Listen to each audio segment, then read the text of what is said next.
Palomeros, voy saliendo de ver Jurassic World y honestamente no salí tan satisfecho.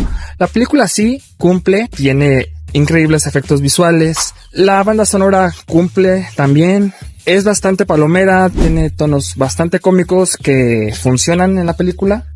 Sin embargo, la forma en cómo suceden ciertos sucesos se me hace bastante absurda. Yo sé que la película es ciencia ficción, sé que los dinosaurios no existen, sin embargo, en películas anteriores, los motivos por la cual suceden ciertos eventos cumplen, al menos son más creíbles que los que suceden en esta. En esa parte no me gustó absolutamente nada, pero es una película dominguera, palomera, bastante entretenida y se les agradece como siempre a nuestros amigos de Universal Pictures por la invitación. En fin, la película ya estrena este 2 de julio y cuando la vayas a ver, que te invito a verla, ya me darás tu opinión aquí en los comentarios para decirme a ti qué te pareció, güey.